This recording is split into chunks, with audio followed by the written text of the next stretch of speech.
تو صحیح بخاری مسلم وغیرہ میں روایت آتی ہے، آپ نے کہا یخرب الکعبۃ ذو السویقتین من الحبشہ، کعبہ ویران ہوگا کس طرح کا میں دیکھ رہا ہوں، وہ کالا حبشی چھوٹی پنڈلیوں والا، سویقہ چھوٹی پنڈلیوں والا، جس کے پاؤں جو وہ ٹیڑھے ہوں گے، کہا پچھلی ایڑیاں جو دور ہوں گی، اگلی انگلیاں وہ قریب ہوں گی، چھوٹی پنڈلیوں والا حبشی۔ حبشہ کو جو علاقہ جو سوڈان کا علاقہ ہے جو، تو کہتے ہیں حبشہ وہ میں دیکھ رہا ہوں، وہ بندہ جس کے آگے سے بال اڑے ہوئے ہوں گے اور ٹیڑھے پاؤں والا، چھوٹی پنڈلیوں والا، کا کعبے کو جو ہے وہ ایک ایک پتھر اٹھا کے کعبے کو وہ پھینک رہا ہے کہ قیامت کے نزدیک۔ قرآن مجید میں اللہ نے فرمایا کہ اولم نمکن لہم حرما آمنا،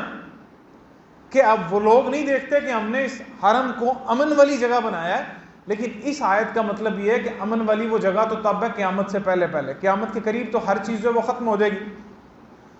تو کہا جو حرم کے اپنے لوگ ہیں، اس کے قریب کے لوگ، وہ اس حرم کو حلال کر لیں گے، اس کی حرمت کو پامال کریں گے، خانہ کعبے کی حرمت کو پامال کریں گے لوگ۔ اور اس میں ہمارا جو حبشی ہوگا، جس کو میں دیکھتا ہوں کہ جس کے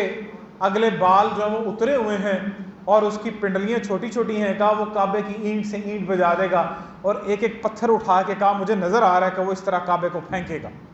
کعبے کو ڈھا دے گا،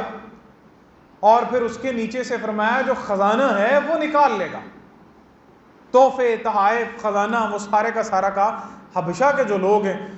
جو حبشی لوگ ہیں، حبشہ کے سوڈانی لوگ، کہا وہ خانہ کعبے کی حرمت کو پامال کریں گے اور اس میں سے وہ خزانہ بھی جو وہ نکال کے لے جائیں گے۔